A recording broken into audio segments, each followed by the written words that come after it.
లో నుండి కీర్తనలు 20వ కీర్తన 4వ వచనాన్ని మనం ఈరోజు ధ్యానిద్దాం. నీ కోరికను సిద్ధింపచేసి నీ ఆలోచన యావత్తు సఫలపరచును గాక. దేవుని నామానికి మహిమ కలుగును గాక. కాబట్టి దేవుడు ఈ ఉదయ కాలంలో మనకు ఒక చక్కని వాగ్దానాన్ని ఇస్తున్నాడు. ఆయన చెప్తున్నాడు, నీ కోరిక సిద్ధింపచేసే దేవుడని నేను అని, నీ ఆలోచనను సఫలపరచగలిగిన శక్తిమంతుడని నేను అని ప్రభు సెలవిస్తున్నాడు. హల్లెలూయా. మరి మనిషి ఎప్పుడు కూడా తన భవిష్యత్తు ఆశీర్వాదకరంగా ఉండాలని, తన కుటుంబం దీవించబడాలని, లేదా తన జీవితము అసాధారణంగా అభివృద్ధి చెందాలని పలు విధాలైనటువంటి ఆలోచనలు, మరి పలు విధాలైనటువంటి కోరికలు మనిషి హృదయంలో కలుగుతూ ఉంటాయి. కానీ మన కోరికలను, మన ఆలోచనలను దీవించగలిగిన వాడు, వాటిని సిద్ధింపచేసి సఫలపరచగలిగినటువంటి దేవుడు ప్రభు అయిన యేసుక్రీస్తు. హల్లెలూయా. ఎందుకంటే మన హృదయ రహస్యాలు ఎరిగిన దేవుడు ఆయన. మన మనసులో మనం ఏమి ఆశిస్తున్నామో దేవుడు చూచువాడై ఉన్నాడు. మరి నీతిమంతులు ఆశించినది వారికి దొరుకును అని దేవుని వాక్యం చెప్తుంది. నీతిమంతుల యొక్క కోరిక ఉత్తమముగా ఉంటుందంట. కాబట్టి దేవుని బిడ్డలు ఎప్పుడు కూడా ఉత్తమమైన ఆలోచన, ఉత్తమమైన కోరిక కలిగి ఉన్నప్పుడు దేవుడు నిశ్చయముగా వారి యొక్క కోరికను సిద్ధింపచేసే దేవుడు, వారి కోరికను ఆశీర్వదించే దేవుడు. హల్లెలూయా. దేవుని నామానికి మహిమ కలుగును గాక. యెషయా గ్రంథము 65వ అధ్యాయము 16వ వాక్యంలో దేవుని మాటలు ఈ విధంగా చెప్తున్నాయి. యెషయా 65:16వ వాక్యం. దేశంలో తనకు ఆశీర్వాదము కలగవలనని కోరుకునివాడు నమ్మదగిన దేవుడు తన్ను ఆశీర్వదించవలనని కోరుకును. దేశములో ప్రమాణం చేయవాడు నమ్మదగిన దేవుని తోడని ప్రమాణం చేయను. పూర్వం కలిగిన బాధలు నా దృష్టికి మరవబడును, అవి నా దృష్టికి మరుగవును. హల్లెలూయా. కాబట్టి మన జీవితంలో మనము ఆశీర్వాదం పొందుకోవాలని మనం కోరుకునే ప్రతి కోరిక, ఎవరి దగ్గర నుంచి ఆశీర్వాదం కావాలి? నిన్ను ఆశీర్వదించగలిగిన వాడు నమ్మదగిన దేవుడైన యేసయ్య మాత్రమే అని మనము నమ్మాలి. హల్లెలూయా. కాబట్టి మన కోరికలు ఎటువంటివైనా ఆ కోరికలు ఎవరి ద్వారా నెరవేర్చబడతాయో ఆ దేవుడు నన్ను ఆశీర్వదిస్తాడు.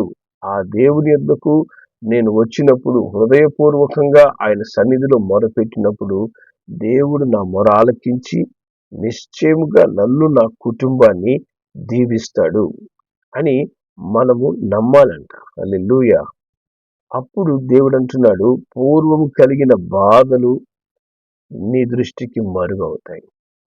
పూర్వం ఎదుర్కొంటున్నటువంటి పరిస్థితులు, ఇంతకుముందు నువ్వు ఎదుర్కొంటున్నటువంటి ఇబ్బందికరమైన శోధనలు అన్నిటిని గురించి కూడా దేవుడు విడుదలివ్వడానికి శక్తిమంతుడు. హల్లెలూయా. దేవుని నామానికి మహిమ కలుగును గాక. దేవుడు అంటాడు, అడుగుడినే మీకు అప్పుడు ఇయ్యబడును అంటాడు. కాబట్టి దేవుని యొద్దకు వచ్చి అడిగేవారిగా మనం ఉండాలి. దేవుని యొద్దకు వచ్చి ప్రార్థించేవారిగా మనం ఉండాలి. దేవుని సన్నిధికి నీ యొక్క ప్రతి పరిస్థితిని, నీ కోరిక, నీ ఆలోచనను నువ్వు దేవుని యొద్దకు తీసుకొని వచ్చినప్పుడు ప్రభువు ఆయన చిత్తానుసారంగా మనలను ఆశీర్వదిస్తాడు. ఎందుకంటే యోహాను సువార్త 1 యోహాను 5వ అధ్యాయంలో మనం దేవుని వాక్యంలోకి వెళ్తే దేవుని వాక్యం చెప్తుంది. 1 యోహాను 5వ అధ్యాయం 14వ వచనం. ఆయనను బట్టి మనకు కలిగిన ధైర్యం ఏదనగా ఆయన చిత్తానుసారంగా మనం ఏది అడిగినా ఆయన మన మనవి ఆలకించునన్నది. హల్లెలూయా. కాబట్టి మన యొక్క ఆలోచన లేదా మన కోరిక దేవుని చిత్తానుసారమైన కోరికగా ఉన్నప్పుడు ఖచ్చితంగా మన ప్రార్థనను దేవుడు అంగీకరిస్తాడు. హల్లెలూయా. మనం ప్రభు చిత్తానుసారంగా ఎప్పుడైతే ప్రభు సన్నిధిలో మనం అడుగుతామో, ప్రభు చిత్తానుసారంగా మనం ఎప్పుడైతే ప్రార్థిస్తామో, నిశ్చయముగా మన ప్రార్థనలకు జవాబిచ్చు దేవుడిగా ఆయన నీ మొరలు ఆలకిస్తాడు. హల్లెలూయా. ఆయన ఖచ్చితంగా నీకు జవాబు ఇవ్వడానికి శక్తిమంతుడైన దేవుడు. అందుకే ప్రభు అయిన యేసు కూడా శిలువ మీద ఒక ప్రార్థన, శిలువ మీదకు వెళ్ళక మునుపు ఆయన ఒక ప్రార్థన చేస్తాడు. లూకా సువార్త 22వ అధ్యాయము 42వ వచనంలో మనము గమనిస్తే, తండ్రి, ఈ గిన్నె నా యొద్ద నుంచి తొలగించుటకు నీ చిత్తమైతే తొలగించుము, అయినను నా ఇష్టం కాదు, నీ చిత్తమే సిద్ధించును గాక అని ప్రార్థిస్తున్నాడు. కాబట్టి ఆయన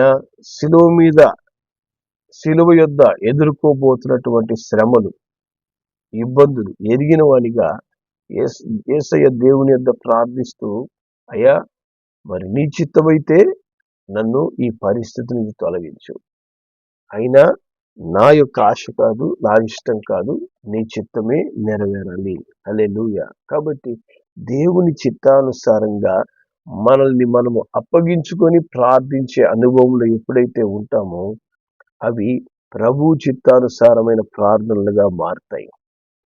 ఎందుకంటే మానవుని యొక్క ఆలోచన ఎప్పుడు కూడా ఎలా ఉంటుందంటే, ఇప్పుడు ఎదుర్కొంటున్న శ్రమ నుంచి ఇమీడియట్ గా మనం విడుదల పొందుకోవాలని అనే ఆలోచన ఉంటుంది.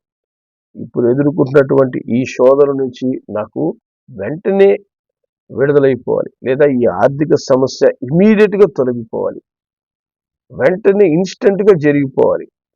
చూడండి, కొన్ని మందులు కూడా మనకు వెంటనే తగ్గిపోవడానికి కనుక మనం ఆ మందులు వేసుకున్నామంటే అవి ఇప్పుడు తగ్గదు, కానీ దీర్ఘకాలంలో అవి తిరగబడతాయి, రియాక్షన్ వస్తాయని చెప్పేసి అంటాం. అదేవిధంగా మనకు దేవుడి యొద్ద ప్రార్థించినప్పుడు కొన్ని ప్రార్థనలకు దేవుడు వెంటనే జవాబు ఇవ్వడు, లేదా మనం అనుకున్న విధమైన జవాబులు దొరకవు. దేవుడు ఏమైతే మన పట్ల ఆలోచన కలిగి ఉన్నాడో వాటిని నెరవేరుస్తూ నీ ప్రార్థనకు జవాబిస్తాడు. హల్లెలూయా. ఎందుకంటే ఆయన భూత భవిష్యత్ వర్తమాన కాలాలు ఎరిగిన దేవుడు. కాబట్టి ఇప్పుడు మనం ఈ పరిస్థితిని, ఇప్పుడు నేను ఎదుర్కొంటున్నటువంటి పరిస్థితిని మనం ప్రభు యొద్దకు తీసుకొచ్చినప్పుడు, ప్రభువు భవిష్యత్తులో అది నీకు ఏ విధంగా మారుతుంది, ఏ విధమైనటువంటి కీడు కలగచ్చు లేదా మేలు కలగచ్చు అనేది దేవుడు ఎరిగినవాడు. దానికి తగిన విధంగా దేవుడు ఏం చేస్తాడు, పరిస్థితులను నీకు అనుకూలంగా మార్చొచ్చు, లేదా ఆ పరిస్థితులు ఎదుర్కొనేందుకు కావలసినటువంటి సామర్థ్యాన్ని దేవుడికి నీకు ఇవ్వచ్చు. కానీ మన ప్రార్థనకు మటుకు దేవుడు నిశ్చయంగా జవాబిస్తాడు. ఆయన ఇచ్చిన జవాబు మనకు కొన్నిసార్లు అర్థం కాదు. కనుకనే మనము యేసు ప్రభు వలె ఏం చేయాలి, ఆయన చిత్తానికి మనల్ని అప్పగించుకోవాలి. ఆయన చిత్తానుసారమైన ప్రార్థన చేయడానికి మనం ప్రయత్నం చేయాలి. మనము ఇప్పుడు ఒకవేళ ఉదాహరణ చెప్తున్నా, ఇప్పుడు మనకు ఆకలి అవుతుంది. ఆకలి అవుతున్నప్పుడు మనకు ఏం కావాలి, తినడానికి ఒక రొట్టె కావాలి. దేవా నాకు అర్జెంటుగా నాకు రొట్టె కావాలి మనం అడుగుతుంటే దేవుడు కొన్నిసార్లు ఒకవేళ రొట్టెని ఇచ్చుండొచ్చేమో, కానీ కొన్నిసార్లు ఆయన ఏం చేస్తాడు, మనకు పని చేయడం నేర్పిస్తాడు. పని చేయడం నేర్పించినప్పుడు, పని చేయమని చెప్పినప్పుడు మనకు అనిపిస్తుంది, దేవా నాకు రొట్టె కావాలనుకుంటే నువ్వు నాకు పని అప్పగిస్తున్నావేంటి అని చెప్పి మనము బాధతో ఆయన అప్పగించిన పని చేయొచ్చు. కానీ పని చేసిన తర్వాత మనకేమవుతుంది, పనివాడి జీతానికి పాత్రుడని చేసిన పనికి తగిన ప్రతిఫలం మనం పొందుకుంటాం. దాంట్లో ఉన్నటువంటి సత్యం ఏంటంటే, దేవుడు రొట్టె ఇచ్చాడంటే ఆ రోజు నీ ఆకలి తీరుతుంది. దేవుడు పని చేయడం నేర్పించాడంటే ఆ పని నీ జీవితకాలం ఆశీర్వాదాన్ని తీసుకొస్తుంది. నువ్వు రొట్టె తినడమే కాదు, నువ్వు 10 మందికి సహాయం చేసే స్థితిలోనికి దేవుడు ఆ పని ద్వారా నిన్ను ఆశీర్వదిస్తాడు. ఆ పనిలో నిపుణతను నేర్పించి నిన్ను దీవిస్తాడు. అదేవిధంగా దేవుని యొక్క జవాబులు ఎప్పుడు కూడా నీ ఫ్యూచర్ని చూసే ఇస్తారు. నీ భవిష్యత్తును ఆలోచించి నీ భవిష్యత్తులో ఇప్పుడు నువ్వు పొందుకునే శ్రమలు శోధనలు వెంటనే తీసేయాలనా, లేకపోతే ఈ పరిస్థితిలో ఎదుర్కొనేందుకు కావలసిన సామర్థ్యాన్ని ఇచ్చి బలపరిచి నడిపించాలనా అనేది దేవునికి తెలుసు. కానీ అది నెరవేరేంత వరకు మన ప్రార్థన ఆపకూడదు. నువ్వు ఏదైతే అడిగి ఉన్నావో అది నీ జీవితంలో పొందుకునేంత వరకు నీ ప్రార్థన కొనసాగిస్తూ ఉండాలి. నేను అప్పుడు అడిగాను, అయిపోయింది, ప్రార్థన దేవుడు నాకు సరైన జవాబు ఇవ్వలేదు కాబట్టి దాని గురించి ప్రార్థించడం ఆపేశాను అనే విధంగా మన ప్రార్థనలు ఉండకూడదు. దేవుణ్ణి అడుగుతూనే ఉండాలి, మరలా ప్రభువుని అడగాలి. విసుగక నిత్యం మనం ప్రార్థన చేయాలంట. కాబట్టి నువ్వు దేని నిమిత్తం అడుగుతున్నావో దాని నిమిత్తము విడువక దేవుని సన్నిధిలో అడుగుతూ ఉన్నప్పుడు దేవుడు ఏం చేస్తాడు, దానికి తగిన రీతిగా నిన్ను బలపరుస్తాడు. ఆ పరిస్థితి నీ జీవితంలో సంపూర్ణంగా తొలగిపోయేందుకు నీకు సామర్థ్యాన్ని ఇస్తాడు, నీకు శక్తిని ఇస్తాడు, నిన్ను బలపరుస్తాడు. హల్లెలూయా. దాన్ని ఎదుర్కొనేందుకు తగిన వ్యక్తిగా నిన్ను తయారు చేస్తాడు, లేదా తగిన పరిస్థితులను నీకు అనుకూలపరుస్తాడు. హల్లెలూయా. కాబట్టి దేవుడు 2 విధాలుగా జవాబు ఇవ్వచ్చు. ఒకటి, నిన్ను బలపరచచ్చు, లేదు నీకు అనుకూలంగా పరిస్థితులను మారుస్తాడు.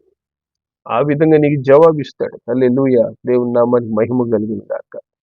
మరి 2 సమూయేలు గ్రంథం 7వ అధ్యాయంలోకి మనం వెళ్తే, 2 సమూయేలు గ్రంథము 7వ అధ్యాయము, మరి దావీదుకు ఒక కోరిక కలుగుతుంది. ఆయన అంటాడు 2-3 వచనాల్లో, నేను దేవదారు మానుతో కట్టిన నగరి యందు వాసం చేయుచుండగా దేవుని మందసము డేరాలో నిలిచి ఉన్నదనగా నాతాను, యెహోవా నీకు తోడుగా ఉన్నాడు, నీకు తోచినదంతయు నెరవేర్చు అని చెప్పేసి అన్నాడట. కాబట్టి దావీదుకు ఒక ఆశ కలిగింది. ఏంటిది? నన్ను దేవుడు ఎన్నో విధాలుగా ఆశీర్వదించాడు, ఎన్నో విధాలుగా అభివృద్ధి పరిచాడు, సమస్తంలో నాకు జయమిచ్చాడు. మరి ఇంత గొప్పగా నన్ను దీవించిన దేవునికి దేవుడు, మరి నేను చూస్తే చక్కగా కట్టిన నగరిలో నేను ఉంటున్నాను, ఒక నగరంలో నేను ఉంటున్నాను, కానీ ఆయన మందస్సం మటుకు ఒక డేరాలో ఉండే, గుడ్డతో కట్టినటువంటి ఒక డేరాలో ఆయన మందస్సం పెట్టబడింది. ఆయన కోసం నేను ఖచ్చితంగా ఒక మందిరం కట్టాలి అనే ఆశ అతను కలిగిందట. ఈ ఆశ కలిగినప్పుడు ప్రవక్త అయిన నాతాను ఏమంటున్నాడు, రాజుకి ఆలోచన కలిగిందంటే ఖచ్చితంగా ఇది దేవుని చిత్తమే. దేవుడి ఆలోచన లేకుండా రాజుకి ఎటువంటి ఆలోచన రాదు. కాబట్టి ఇదిగో దేవుడు నీకు తోడుగా ఉన్నాడు, నీకు తోచిందంతా చేసేయని చెప్పేసి వెంటనే పర్మిషన్ ఇచ్చేసాడంట. నీకు ఏం ఆశ కలుగుతుందో అది చేసేసేయి, దేవునికి ఎంత పెద్ద మందిరం కట్టాలంటూ కట్టు. కానీ దేవుడు ఏమంటున్నాడు, దేవుని ఆలోచన ఇంకొక విధంగా ఉంది. దావీదుని దేని కొరకు ఉపయోగించుకోవాలనుకున్నాడు, దాని కొరకే దావీదుని ఉపయోగించుకున్నాడు. కానీ దావీదు ఆశను కొట్టేశాడా? దావీదు ఆశను కొట్టేయలేదు ఆయన. కానీ దేవుడు ఏమంటున్నాడంటే, మరి 11, 12 వచనాలు మనం చదివితే, 11, 12, 13 వచనాలు అదే అధ్యాయంలో ఇక్కడ వాక్యం చెప్తుంది, నీ శత్రువుల మీద నీకు జయమిచ్చి నేను నీకు నెమ్మది కలిగజేస్తున్నాను, మరియు యెహోవానగు నేను నీకు తెలియజేయనిదేమనగా నేను నీకు సంతానం కలగజేస్తాను. నీ దినములు సంపూర్ణమగు వరకు నీవు నీ పితరులతో కూడా నిద్రించిన తరువాత నీ గర్భం నుండి వచ్చిన నీ సంతతిని హెచ్చించి రాజ్యమును అతనికి స్థిరపరచెదను. అతడు నా నామ ఘనత కొరకు ఒక మందిరం కట్టించును, అతని రాజ్య సింహాసనము నేను నిత్యంగా స్థిరపరుస్తాను. హల్లెలూయా. కాబట్టి ఇక్కడ దేవుని ఆలోచన ఎలా ఉందంటే, దావీదు మందిరం కట్టేందుకు నేను ఎన్నుకోలేదు, కానీ తనకు పుట్టబోయే బిడ్డ ద్వారా అత్యంత గొప్ప మందిరాన్ని నేను నిర్మించబోతున్నాను. నీకు ఒక బిడ్డను నేను ఇవ్వబోతున్నాను, సొలొమోను నీకు పుడతాడు. ఆ సొలొమోను ద్వారా నా మందిరం అద్భుతంగా నిర్మించబడబోతుంది. మరి అప్పుడు సొలొమోను పుట్టి ఉన్నాడు దావీదుకి? ఇంకా పుట్టలేదు. సొలొమోను పుడతాడని దావీదు తెలుసా? అది కూడా తెలియదు. కానీ దేవుడు ఏం చేశాడు, భవిష్యత్తులో సొలొమోను కట్టిన మందిరం ఎలా ఉంటుందని ముందుగానే దేవుడు చూసేశాడు. ఈ విధంగా సొలొమోను కడతాడు, దానికి కావలసిన జ్ఞానమును నేను సొలొమోనుకి ఇవ్వబోతున్నాను, అతను అద్భుతంగా కడతాడు. ఒకవేళ దేవుడు దావీదుకి ఆలోచన కలిగింది. సరే కట్టు దావీదు అంటే సొలొమోను కట్టిన విధంగా కట్టుంటాడా? ఆ విధంగా కట్టుండడు. సొలొమోనుని దేవుడు ప్రత్యేకంగా ఎన్నుకున్నాడు. కానీ దావీదు యొక్క ప్రార్థన కూడా జవాబు వచ్చింది అక్కడ. దావీదుతో చెప్తున్నాడు, నువ్వు కట్టవు కానీ నీ కుమారుడు కడతాడు. హల్లెలూయా. అదే విధంగా కొన్నిసార్లు మన ప్రార్థనలకు దేవుడు ఏం చేస్తాడు, జవాబు ఇస్తాడు కానీ దేవుని ఆలోచన ప్రకారమైన జవాబు వస్తుంది. దేవుడి చిత్తానుసారమైన జవాబు మనకు వస్తుంది. కానీ మనం ఏం చేయాలి, మన కుటుంబం గురించి ప్రార్థించడం వదిలిపెట్టకూడదు. మన మన హృదయంలో కలిగే ఆలోచనలన్నిటిని కూడా ప్రభు చేతికి అప్పగించి ప్రభు చిత్తము కొరకు మనం ఎదురు చూడడం వదిలిపెట్టకూడదు, ప్రార్థించాలి. ఎందుకంటే దేవుడు అంటున్నాడు, నీ కోరికను నేను సిద్ధింపు చేసి నీ ఆలోచన అంతటిని కూడా నేను సఫలపరచగలిగిన శక్తిమంతుడు. నువ్వు ఆలోచించే దానికంటే అధికముగా నేను నీకు ఇవ్వగలిగినటువంటి శక్తిమంతుడు. హల్లెలూయా. మీరు ఆశించిన దానికంటే, మీరు ఊహించే దానికంటే గొప్ప కార్యాలు ఆయన చేస్తాడంట. హల్లెలూయా. మానవుని యొక్క ఆలోచన, ఆశ ఎప్పుడు కూడా చాలా చిన్న మైండ్ మనిషికి ఉండేది. కాబట్టి ఆ చిన్న మైండ్కి తగినటువంటి ఆలోచనలే మనిషికి ఉంటాయి. ఏదో నైనా ఒక ఉద్యోగం మీదైనా, లేకపోతే మా బిడ్డలను ఆశీర్వదించాయా, నా పరిస్థితులు మార్చేయా, అది మన కోరికలు చిన్నగా ఉంటాయి. దేవుని యొక్క కోరిక దేవుడు ఆలోచించే విధంగా ఉంటుంది. అందుకే మనం గుప్పిలు విప్పితే ఆయన ఆకాశ వాకిలు విప్పుతాడంట. కాబట్టి మన యొక్క మైండ్ చాలా చిన్నది. దేవుడు కనుక ఇస్తే చాలా పెద్దది ఇస్తాడు ఆయన. అందుకే మనం ఏం చేయాలంటే, మనకు ఏది ప్రార్థించడానికి దేవుని సన్నిధికి వచ్చినా కూడా, అయ్యా నీ చిత్తము ఈ విషయంలో ఏమై ఉందో అది నాకు ఇవ్వండి అని దేవుణ్ణి అడగాలి. నీ చిత్తం ఏమై ఉందో, నువ్వు ఏ విధంగా నా హృదయంలో కలిగిన కోరికను నెరవేర్చాలనుకుంటున్నావు దాన్ని నెరవేర్చయ్యా. చాలా మంది ఆశ ఎట్లుంటుందంటే, నేను అడిగిందే నాకు కావాలి, నేను ఏది అడుగుతున్నానో అదే నాకు ఇవ్వు అని అడగ దేవుడు ఏం చేస్తాడు, నువ్వు అడిగిందే పొందుకో అంటాడు. నేను ఎంత చెప్పినా అర్థం చేసుకోవడం లేదు. నేను ఎంతగైనా నీకు నువ్వు అడుగుతున్న దానికంటే గొప్పది చేయాలని నేను ఆశిస్తున్నానని చెప్పినా అర్థం చేసుకోవడం లేదు. కాబట్టి నువ్వేం అడుగుతున్నావు అదే తీసుకున్నప్పుడు ఆఖరికి ఏమవుతుంది, ఒకరోజు విసుగు పడుతుంది, బాధ కలుగుతుంది. అరే ఏందబ్బా దేవుడు ఇచ్చినా కూడా ఇది నాకు ఆశీర్వాదంగా లేదే అని కృంగిపోతాం. ఎందుకని, దేవుని చిత్తానుసారంగా మనం అడగలేం. మనము ఏది కావాలనుకున్నామో అదే, నాకు నా జీవితానికి ఇదే చాలు, ఇదే కరెక్ట్ అని చెప్పి కొంతమంది ప్రార్థన చేస్తుంటారు, ఇదే కావాలి. అప్పుడేమవుతుంది, నువ్వు అనుకున్న విధంగా చాలా కొంచెము చిన్న ఆశీర్వాదం, చిన్న మేలు అదే మనకు దొరుకుతుంది. దేవుని చిత్తానుసారంగా కనుక నువ్వు ఆలోచిస్తే, దావీదు అనుకొనంత గొప్పగా సొలొమోను దేవాలయం కట్టినట్టు నీ జీవితంలో అసాధారణమైన కార్యాలు, నీ కుటుంబంలో అసాధారణమైన దీవెనలు దేవుని చిత్త ప్రకారంగా వస్తాయి. హల్లెలూయా. దేవుని ప్లాన్స్ ఎప్పుడు కూడా నీ ప్లాన్ లాగా ఉండవు.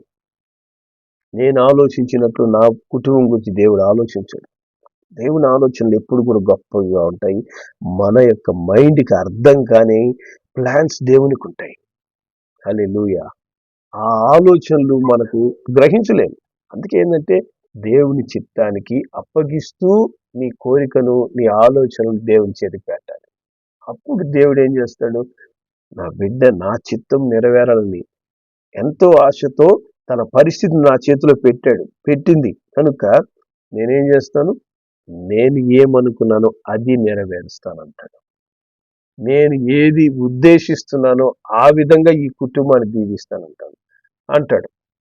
నేను ఉద్దేశించిన ప్రకారంగా ఈ బిడ్డను లేవనెత్తుతానంటాడు. హల్లెలూయా. దేవుడు కనుక ఒక వ్యక్తిని నిజంగా ఆశీర్వదిస్తే, ఒక వ్యక్తిని లేవనెత్తితే అప్పుడు ఎట్లా ఉంటుంది, అసాధారణంగా ఉంటుంది, ఆశ్చర్యంగా ఉంటుంది. ఇది ఎలా జరిగింది, ఇంత గొప్ప దీవెన ఎలా వచ్చింది, ఇంత గొప్ప ఆ మార్పు ఎలా వారి జీవితాలు కలిగింది, ఎట్లా ఇంత గొప్పగా వీరు అభివృద్ధి చెందుతున్నారు, ఎందుకంటే దేవుని చిత్తానికి అప్పగించుకున్నారు.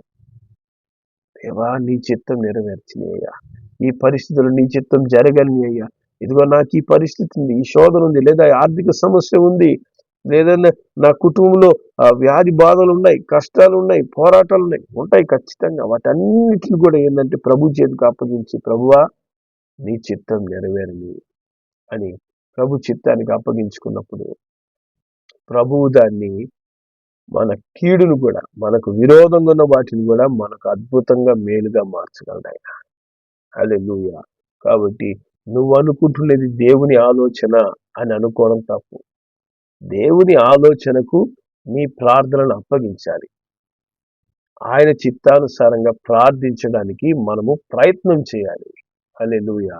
అట్లా నువ్వు ప్రార్థించినప్పుడు దేవుని యొక్క జవాబులు కూడా అద్భుతంగా ఉంటాయి. ఎందుకని? అద్భుతము చేసేది దేవుడు మట్టుకే. మనం చేసే పనులు, మనం ఆలోచించే ఆలోచనలు అద్భుతాలుగా ఉండవు, సామాన్యంగా ఉంటాయి. ఎందుకంటే అందరూ కోరుకునే విధంగా మనం కూడా కోరుకుంటాం. కానీ దేవుడు ఇచ్చేది మనం పొందగలిగితే అది అద్భుతం, అది ఆశ్చర్యం. హల్లెలూయా. కాబట్టి మీ ప్రార్థనలు ఎప్పుడు ఒక అద్భుతం పొందుకునే విధంగా ఉండాలంటే ప్రభు చిత్తానికి అప్పగించండి మీ పరిస్థితిని. ప్రభు చిత్తానికి అప్పగించి అది నెరవేరేంత వరకు ఆ ప్రార్థన కొనసాగాలి. హల్లెలూయా. అప్పుడే అసాధారణమైనటువంటి కార్యాలు మన జీవితాల్లో దేవుడు చేస్తాడు. లేదు నాకు ఇదే కావాలంటే అది సామాన్యమైనటువంటి జవాబు వస్తుంది. నీకు సామాన్యమైనటువంటి ఆశీర్వాదం పొందుకుంటావు. లోకంలో అందరూ పొందుకునే విధంగానే ఆశీర్వాదం ఉంటుంది. దేవుని ఆశీర్వాదం నీకు కావాలంటే దేవుని చిత్తానికి నీ యొక్క పరిస్థితిని అప్పగించి ప్రార్థన చేస్తూ ఉండాలి. హల్లెలూయా. అప్పుడు ఆయన నీ కోరికను అద్భుతంగా సిద్ధింపజేస్తాడు. నీ ఆలోచన యావత్తును ఆయన చిత్తానుసారంగా సఫలపరుస్తాడు. హల్లెలూయా. ఆ విధంగా మనల్ని, మన కుటుంబాలను, మన భవిష్యత్తును ప్రభు ఆశీర్వదించునుగాక. ప్రార్థన చేద్దాం. ప్రేంగల మా తండ్రి, నీకు వందనాలు స్తోత్రములు చెల్లిస్తున్నామయ్యా. ఇదిగో తండ్రి, మీ చిత్తానుసారంగానైనా మా కోరికను సఫలపరచుకోవడం మాకు నేర్పించండి. నాకు ఇదే కావాలని మొండి పట్టు పట్టకుండా దేవుని చిత్తం నెరవేరేంత వరకు ఆ పరిస్థితిని ప్రభు సన్నిధిలో పెట్టి ప్రార్థించే జ్ఞానం, ఆ కృప తండ్రి, దానికి ఓర్పు కలిగి దేవుని చిత్తం కొరకు కనిపెట్టే అనుభవం మాకు అనుగ్రహించండి.